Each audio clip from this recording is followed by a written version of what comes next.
हैं।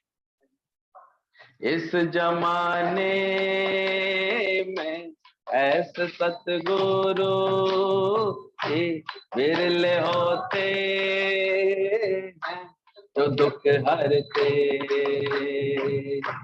तेरे दर प्रेम की सौगातें मिला करती हैं। तेरे दर प्रेम की सौगातें मिला करती हैं। गीत जीवन के जीने की कला मिलती है। जीत जी मर के जीने कला मिलती है। इस जमाने में ऐसे सतगुरु जी विरले होते हैं जो दुख हरते। तेरे दर प्रेम की सौगातें मिला करती है। जीत जी भर के जीने की कला मिलती है। सतगुरु के मिलने से जीवन संवरती है। सतगुरु के मिलने से जीवन संवरती है। ज्ञान प्रेम भक्ति के खजाने भी तो मिलते हैं। सतगुरु के मिलने से जीवन संवरती है। ज्ञान प्रेम भक्ति के खजाने भी मिलते हैं। व्रती बनाता है, आत्मा के सिवा कहीं और मन नहीं रखता। आत्मा बिन हर बात को दिल से सदा नकार कर, ऐसे मुक्त पुरुष का शब्दों को ध्यान से सुनना फिर समझना। उद्वेग रहित, संतोष रहित, कर्तव्य रहित, स्पंद रहित, आशा रहित, संदेह रहित ऐसा चित्त है उसका, वो शोभायमान। किसकी बात की इन्होंने? चित्त की बात की है, अर्थात अंदर की स्थिति की बात है। शब्दों में अटक करके कहीं बाहर से भूल मत कर बैठना। हाँ, जब अंदर में चित्त उसका उद्वेग रहित है, उसे कदाचित किसी बात से कोई उद्वेग नहीं आता। ठीक है, भावना होती है, जैसी आज्ञा होती है ये भी जानते हैं अच्छी तरह से। संकल्प होता है, जैसी प्रभु की इच्छा होती है ये भी जानते हैं। तो उद्वेग रहित जब चित्त अपना हम बनाते हैं या प्राप्त करते हैं इस अवस्था को, फिर बोला संतोष रहित। उसका चित्त कैसा है? यानी उसके चित्त में कोई मुझे इस बात का संतोष है अर्थात इस बात का असंतोष है, ऐसी वृत्तियां नहीं है उसके चित्त में। अक्सर हम कुछ बातों का संतोष मान लेते हैं, भाई ये है हमारे पास संतोष है, ये हो गया संतोष है, ऐसा कर लिया संतोष है। पर ब्रह्मज्ञानी के लिए बोला गया उसके चित्त में ना कोई संतोष है और ना ही कोई असंतोष है। इन दोनों के बंधन से भी वो मुक्त है। तीसरा बोला कर्तव्य रहित, यानी उसे ये करना बाकी है, ये करना है, या मैंने ये किया है मैं करता हूं, ऐसे भाव भी नहीं है उसके अंदर। हालांकि इंद्रियां उसकी सहज कर्तव्य कर्म करती हुई, प्रेम करती हुई, फिर उसके कर्तव्य दिव्य हो जाते हैं, कर्म उसके दिव्य हो जाते हैं, दिखेंगी चेष्टाएं होती दिखेंगी उसके पास भी। लेकिन चित्त की स्थिति देखोगे उसकी तो कैसा होगा? कर्तव्य रहित, अर्थात उसके चित्त को कोई कर्तव्य कर्म बांध नहीं रहा है, कोई कर्म का फल भी बांध नहीं रहा है। इसके लिए बीच में तुलना की गई थी, जैसे सोते हुए बच्चे ने दूध पी लिया तो जैसे उसको कुछ याद ही नहीं है। तो ऐसे ही ब्रह्मज्ञानी को अपने कर्तव्य कर्मों का, कर्म का किसी का भी कोई भान नहीं रह जाता। ठीक से कैच करना, ये चित्त की अवस्था बता रहे, स्पंद रहित, उसमें कोई भाव नहीं आते ऐसे कि आज बहुत हर्षित हो रहा है, मेरा चित्त बहुत प्रसन्न है, आज मैं बड़ा कुंद हूं, आज ऐसे ऐसे जो अज्ञान के कारण होते हैं उसमें कोई स्पंदन नहीं है। किसी को देखा, उसकी कोई बात सुनी तो अंदर से भावुक हो गए, ऐसा भी ज्ञानवान के चित्त के साथ नहीं होता। चित्त के साथ ऊपर से वो जरूर उसको आर्ट है, सिंपैथी दिखाएगा, प्रेम दिखाएगा, किसी के दिल को ढांढस देना है ढांढस भी देगा, लेकिन आप सोचो उसके अंदर में वो उस चीज से कोई बहुत ऐसे अटक रहा है किसी में, या किसी को बहुत बस ऐसे कर रहा है, किसी को बहुत दुखी देख रहा है, किसी को सुखी देख रहा है, ये फीलिंग नहीं होती इसके अंदर में। और बहुत अभ्यास से ये स्थिति बनती है। जैसे अब मुझे उसका दुख देखा नहीं जा रहा है, या भगवान उनका कष्ट देखा जाएगा, तुम ज्ञानवान में टिको, तुम कौन सी देखने वाली बन गई? देखो तो देखो, आत्मा देखो केवल, और कुछ नहीं देखो। सब में आत्मा का भाव देखता है वो, इसलिए स्पंद रहित है उसका, कर्तव्य रहित है उसका चित्त, उसका चित्त जो है संतोष रहित है। संतोष रहित है, सुनने में तो लग रहा है बड़ी अटपटी सी बात, भैया रोज तो सुनते हैं संतोष होना चाहिए, संतोष होना चाहिए, पर उसका चित्त कैसा है? क्यों है संतोष रहित? क्योंकि ना उसके अंदर में कोई किसी बात का संतोष प्राप्त करने की कोशिश करता, ना कोई असंतोष है उसके अंदर, इसलिए इस विक्षेपता से रहित है उसका चित्त। सम स्थिति के अंदर उसकी स्थिति है, बिल्कुल स्पंद रहित है, आशा रहित है, कदाचित किसी बात की कोई आशा नहीं है उसको, और संदेह रहित है, उसको पूर्ण अपने ज्ञान पर पक्का विश्वास है। ऐसा संदेह नहीं है कि नहीं, उसे लगता है उसके गुरु ने उसको पूरा ज्ञान दिया है, सच सुनाया है। ये नहीं कि आज आत्मा हूं कल फिर खात्मा हो गया, आज निष्ठा कुछ कल निष्ठा कुछ, या किसी के बात को लेकर के संदेह हो, किसी के एक ही है, उसको बात समझ में आ गई है, एक आत्मा के सिवा कुछ है ही नहीं, तत्व के सिवा कुछ और बना ही नहीं है, इसलिए उसका वृत्ति में इसका कोई संदेह भी नहीं आता उसके चित्त में। ये नहीं कि आज आत्मा देख रहा है कल फिर जगत देखे, उसने अंदर से अपने अज्ञान का नाश किया है, ना जीव है ना जगत, जग रचना सब झूठ है, इसलिए खेल की तरह देखता है, जैसे अच्छी तरह उसे पता है ये पिक्चर चल रही है, पासिंग शो है, तो उसके चित्त में कोई संदेह भी नहीं रहता। ऐसा चित्त को जिसने प्राप्त कर लिया उसी की शोभा होती है। शायद इस सूत्र से मदद मिले ब्रह्मज्ञानी को पहचानने की, समझने की। और हम लोगों के सामने तो सालों ऐसा आदर्श रहा, आज भी आदर्श है दादाजी के रूप में, तो उसको पहचान। थोड़ा थोड़ा भेद होता है, स्पंदन अंदर में फुरना आ रही है, ऐसे लहरें आ रही है, कभी खुशी की और कभी गम की भी आएगी, कभी आनंद कैसे आ रही है, कुछ अच्छी लग रही है, अच्छी फीलिंग हुई आज भी, तो फिर बैड फीलिंग भी हो जाएगी। किसी को देख के भाव कुछ, किसी को देख के भाव कुछ। आजकल कोई सेवा कर रहा है करके तो उसको देख करके बड़ी अच्छी फीलिंग आ रही है, फलाना सेवा नहीं करता तो उसको देख करके अच्छी, तो ये सब उसके अंदर से खत्म हो जाता है। और ये हम देखते थे गुरु जी, उनका ना कोई प्यारा था ना कोई खारा था, ब्रह्मज्ञानी की दृष्टि समान, पर ऐसा चित्त उसने बनाया हुआ। हम तो जाने कितने कितने सालों की बातें भूल ही नहीं सकते, और उसे कुछ याद रखने की आवश्यकता ही नहीं, जगत ही क्या है, मिथ्या है, क्या याद करें। 2 मिनट में हम तो शुरू हो जाते हैं पिछली बातों को लेकर के, अरे पता नहीं है, विश्वास करो वो ऐसा है। अरे भाई मैं क्या विश्वास करूं, तुम ज्ञान समझो ना पहले जल्दी से, ये जगत मिथ्या है, तुम क्यों अटक रहे हो इन बातों में? तुम खुद देख लो, सही मर्यादा से नहीं चल रहे तो कष्ट ही पा रहे हो। कोई व्यक्ति अच्छी भाव से देख ही नहीं सकता तुमको, अच्छी भावना तुम्हारे लिए पैदा ही नहीं कर सकता। कोई भी कार्य करो नहीं तुम कर पाओगे, एक राम मर्यादित होकर के चला तो आज तक उसके आचरण का गुणगान होता है, आज तक उसकी एक एक बात का गुणगान होता है, उसके रामायण को इतने चाव से लोग सुनते हैं, समझते हैं। कहीं हमको कोई अपना जीवन में निर्देश लेना होता है तो उसको देखते हैं कि नहीं देखते हैं? शादी के व्यवहार में हमेशा राम के आदर्श को रखा है, ये करूंगा आज, ये करना आज, ये करना, ऐसे भी कोई संकल्प नहीं आते। और बैठा रहूं ये भी कोई संकल्प नहीं है उसके अंदर। सहज प्रकृति जो सेवा उससे करा लेती है होती रहती है।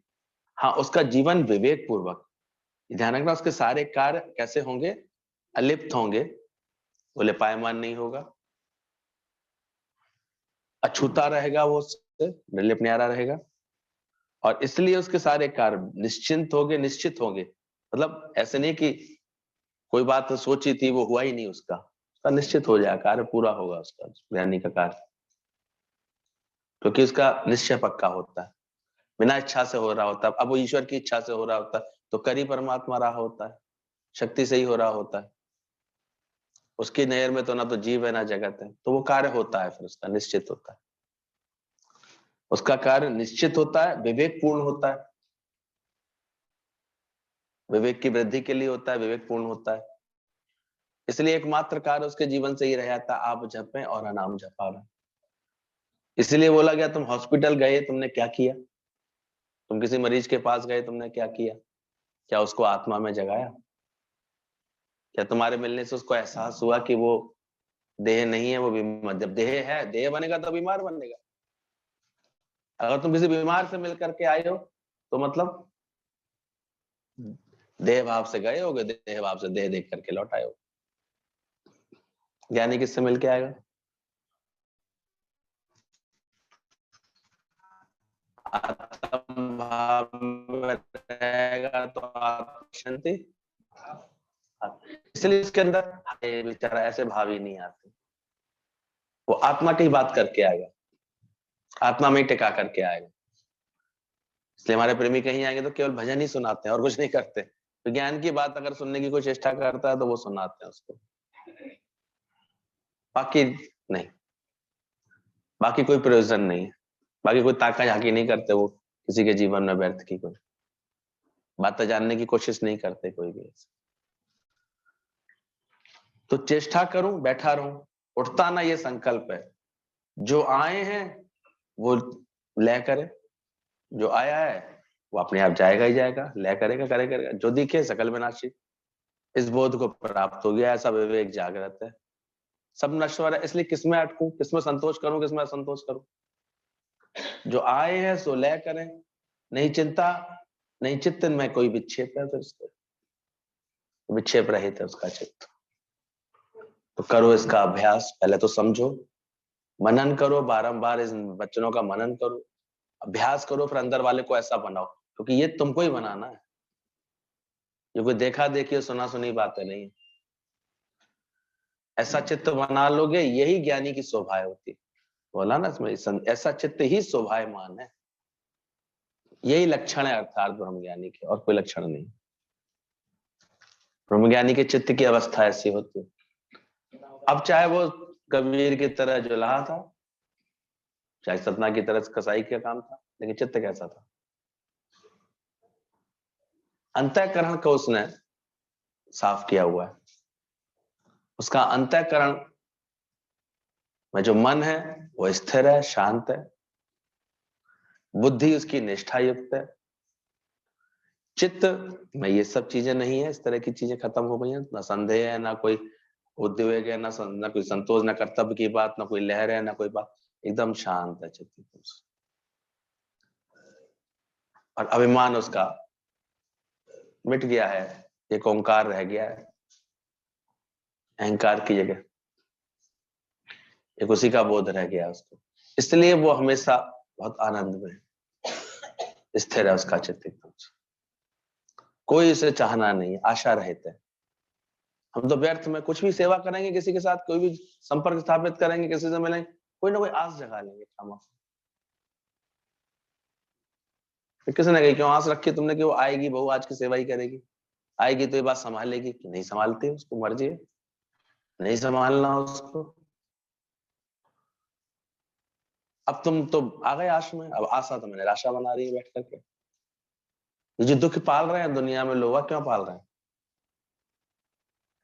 कुछ बन रहे हैं फिर मार खा रहे हैं, फिर आंसू बहा रहे हैं, फिर दुख पा रहे हैं बैठ करके। काम खोला है, मुनाफा हो गई, और क्या पता कोरोना आ जाएगा, क्या पता कोई और रुकावट आ जाएगी, जो है वो भी चला जाएगा, माया तो ही अचनी वचनी। तो ज्ञानी के कार्य फिर कैसे हैं? विवेकपूर्ण इसके अंदर, वो स्थिर है उसके अंदर। जो आए है सो जाए है, उसकी नजर में ना जीव है ना जगत है। ना जीव है, जब जगत ही नहीं है तो फिर संतुष्टि किसकी करे, और संतुष्टि किस बात की करे? एक गुरु थे ब्रह्मज्ञानी, तो राजा को ज्ञान देते थे, राजा अच्छा से था, ज्ञान उसने समझा भी था, लेकिन राजा ही संस्कार कभी कभी उसको भटकाते थे। तो एक दिन उसने बड़ा भोज किया, लोग भी कान भरने वाले आए थे, अरे राजा अब तो राजा हैं, कुछ बड़ा यज्ञ करिए, कोई योग ये करिए। तो आदमी नाम की कीर्ति में उसमें आ गया, वो भी उनकी बातों में, और उसने बड़ा यज्ञ किया। सामर्थ्य थी, करे, कोई बात नहीं, बुरा नहीं है, लेकिन अज्ञान तो फिर आ ही जाता है। उसके चित्त में सूक्ष्म में अभिमान आ गया। वैसे तो बहुत सावधान था, ब्रह्मज्ञानी गुरु का शिष्य था, लेकिन कहीं ना कहीं अभिमान आ गया। अब गुरु भी उसको देख रहा था, उसने भी सुना कि ऐसे राजा ऐसे ऐसे यज्ञ कर रहा है, तो वो भी रूप बदल करके आके बैठ गया उसमें। सबने भोजन कराया, सबको उसने अच्छे से दान दक्षिणा दी, सब किया, लेकिन अभिमानवश आप संतुष्ट हुए, ऐसा पूछ रहा।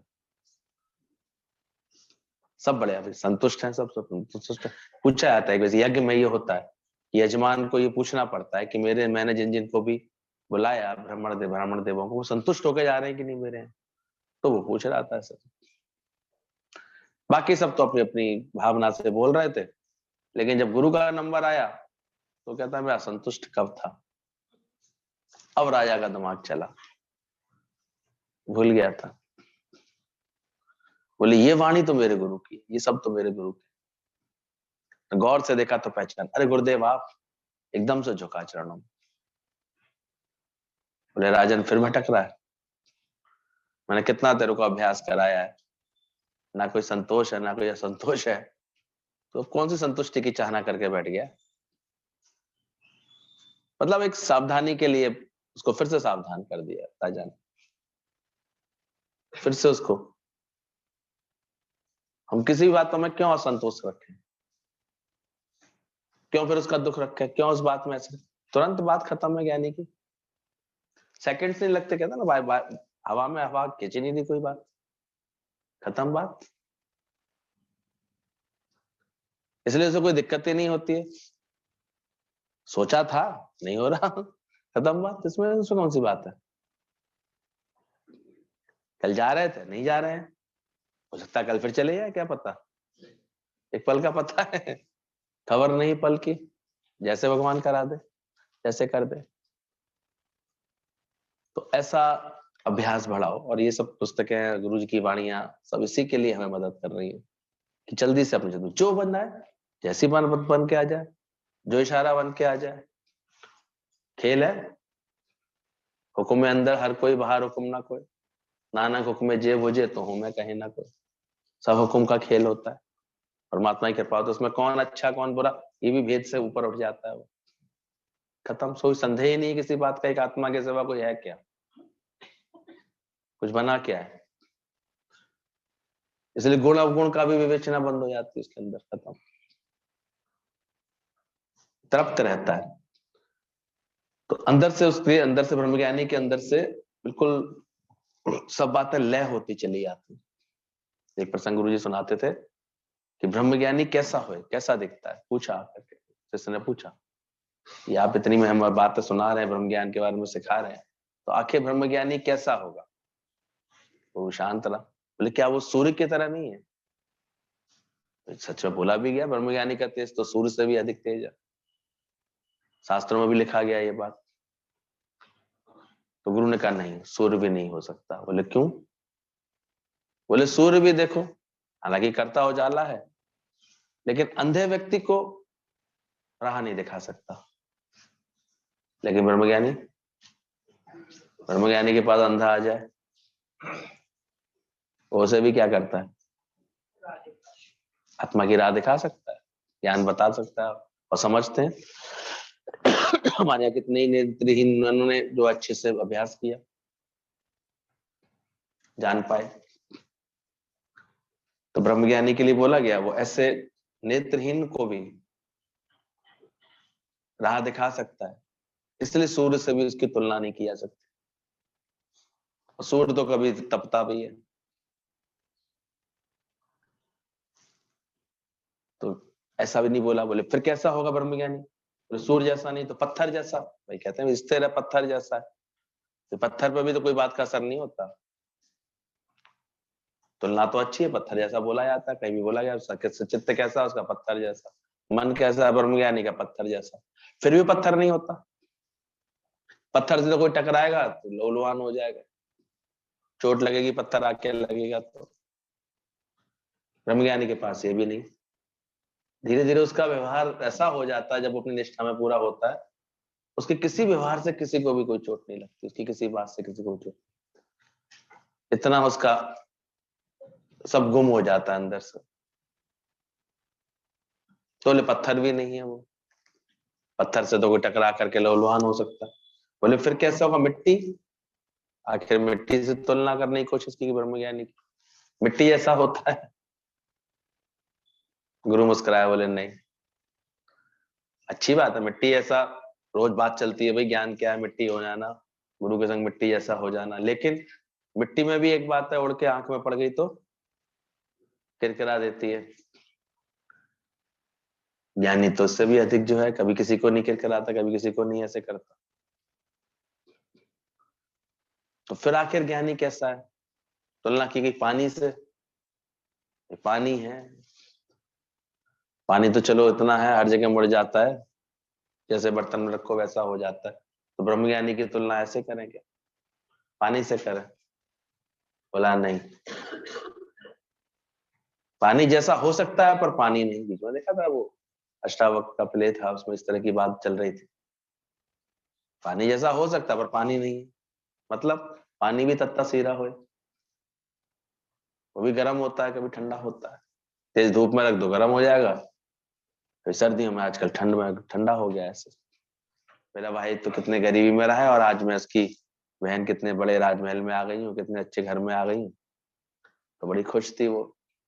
थोड़ी थोड़ी देर आप बातें पूछने के बाद कटोरा उसने वहीं टेबल पे रख दिया सामने, और वो अभी रुक, बाहर थोड़ी देर बाद बोलती मैं अभी रुक, मैं तेरे लिए कुछ लेके आती हूँ। वो सोचे किसी काम से गई होगी बहन अंदर, जरा रुक मैं अभी आई, ऐसे कह के चली गई।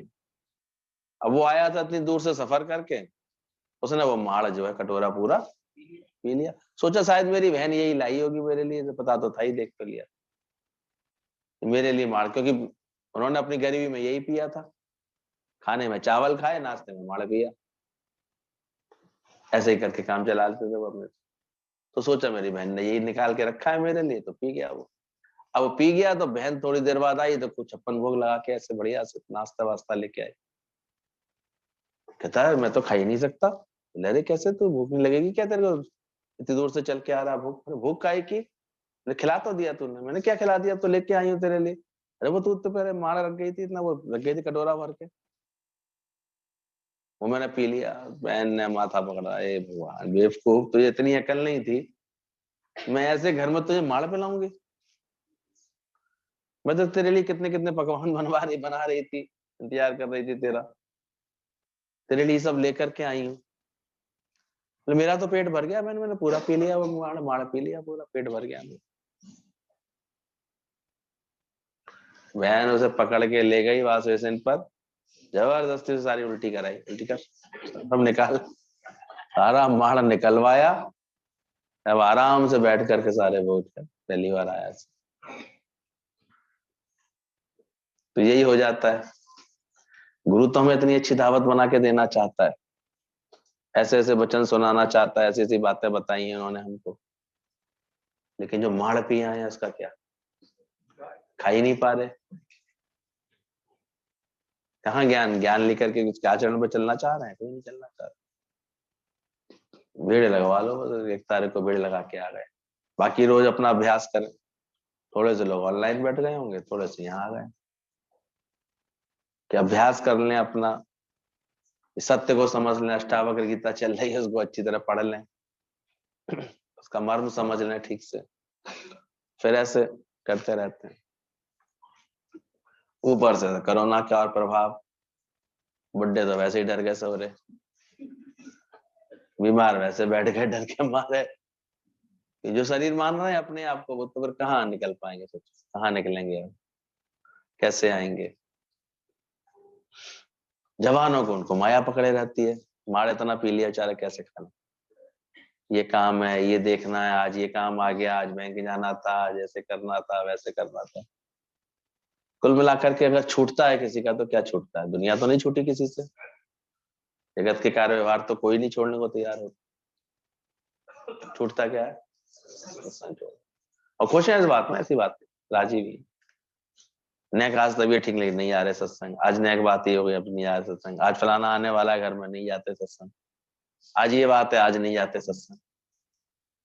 सत्संग छूटने में तत्परता रहती है और छूट जाता है सत्संग। तो अभ्यास कब होगा सोचो। ये माड़ पी गया, सत्संग में बैठाल करके तो गुरु उल्टी करवा सकता है थोड़ी सी, सुना सुना के ऐसे ज्ञान के बच्चन सत्संग की समझ थोड़ी उल्टी कर लो भाई, हटा दो उसको, जगत के प्रभाव को खत्म कर लो, तो शायद ये बात समझ में आ जाए।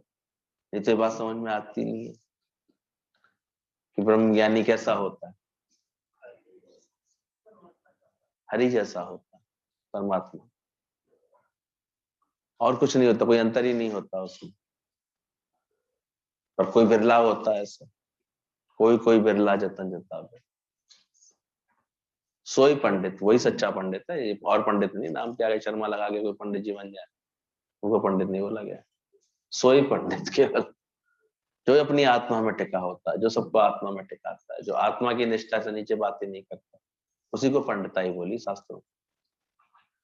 सोई पंडित फिर जूण ना पावे, फिर वो जूण में जन्म मरण में नहीं आता, फिर उसका ये भेद खत्म हो जाता, फिर अपने आप ही उसका जीवन में ये इसके चित्त की अवस्था होती है, उद्वेग रहित, संतोष रहित, कर्तव्य रहित, स्पंद रहित, आशा रहित, संदेह रहित। ये सब चीजें उसकी धीरे धीरे पूरी हो जाती। अब कर्म सेवाएं होंगी भले ही उसके जीवन से कुछ भी, लेकिन उसके चित्त में कोई कर्तव्य कर्म उसको बांधेगा नहीं।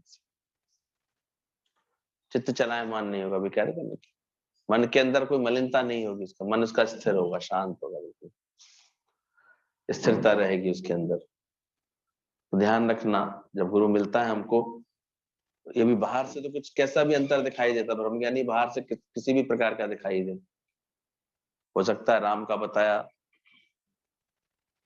ऐसी अवस्था, ऐसी बात उसके जीवन में, और कृष्ण में तो रुक्मणी हरण जैसे बात थी उसके जीवन में, लेकिन वो भी ज्ञानी बोला गया, कृष्ण को तो महाज्ञानी बोला गया, हमेशा ब्रह्मनिष्ठा में रहता था।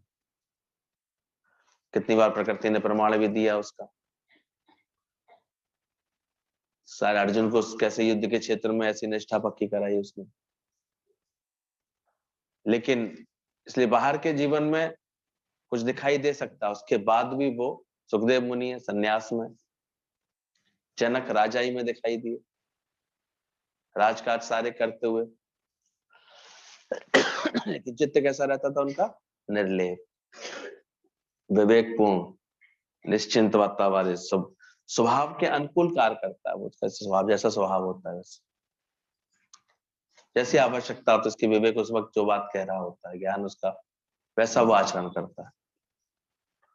इसलिए कोई एक निश्चित उसके लिए बात लिख दी है कि ब्रह्मज्ञानी ऐसे ही ऐसा करेगा, ऐसे ऐसा नहीं कह सकते। कोई कहते सागर समुद्र के किनारे सब अलग अलग होते हैं,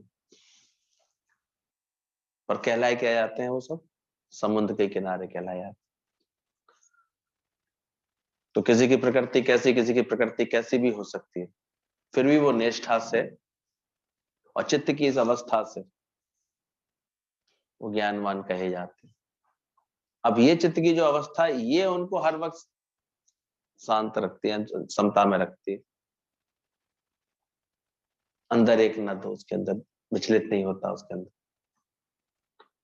और गुरु बैठ करके ऐसी अवस्था के लिए प्रयास कराता है कि तुम्हारे अंदर में ना राग रखो ना द्वेष रखो किसी से,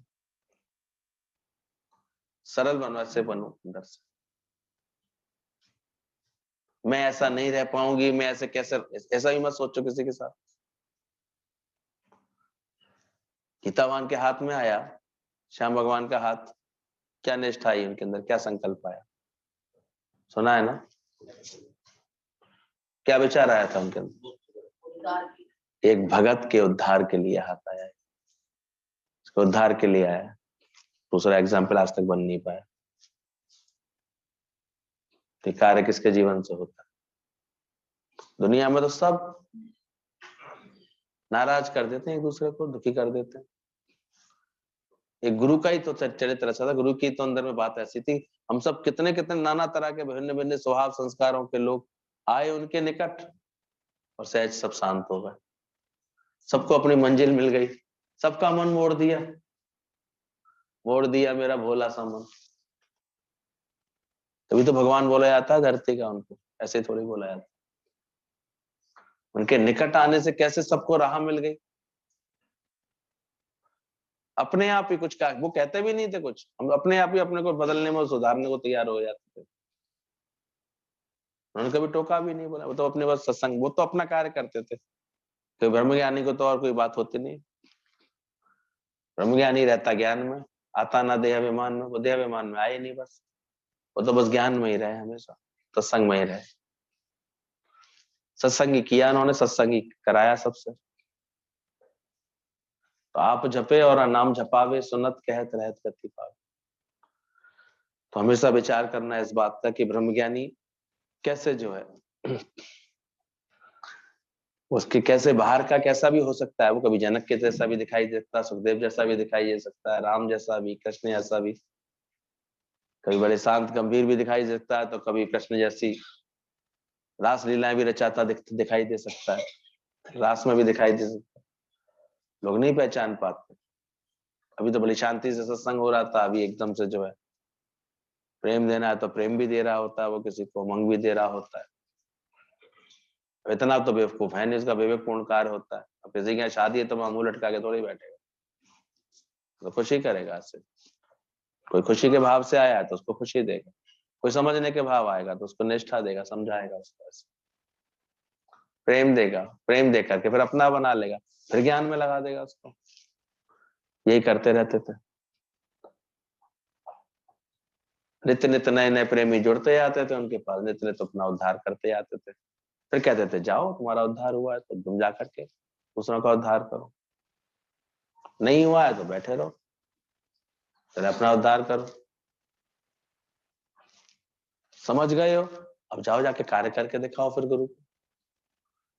पहले गुरु के निरीक्षण में कार्य करो, फिर परीक्षण में कार्य करो, कार्य तो करो कुछ। कहीं ऐसा ना हो गुरु को कहना पड़े यार इस मुंह से कुछ हुआ ही नहीं। ये तो किसी को भी ना तो खुद आत्मनिष्ठा में रहता, ना किसी को कराता। तो पहले अपनी निष्ठा पक्की करो अच्छी से। इतना तो गुरु देखे कि इसके अंदर से अहंकार सारा निकल गया, बात सारी निकल गई। नहीं तो उन सस्यों ऐसी हालत बना के बैठ जाते हैं। सेवा करते करते तीनों क्या कर रहे थे, अहंकार ही तो कर रहे थे तीनों। मैं सबसे अच्छा, मैं ऐसा, मैं ऐसा। अरे मैं तो तेरी गई नहीं, इतना गुरु का साथ किया मैं निकली, इतना गुरु का साथ किया वो माड़ा निकाला अंदर का। एक बार एक लड़का था, बच्चा था, तो भीलों के बीच में था, तो एक गुरु की नजर पड़ी उसके ऊपर। वो भी अपने स्वभाव संस्कार, उसके भील वाले भी आ गए थे उसके ऊपर, लेकिन उसके ऊपर तेज था उसके मुख पर। तो वो पहचान गया कि ये इसका यहाँ का बच्चा नहीं है।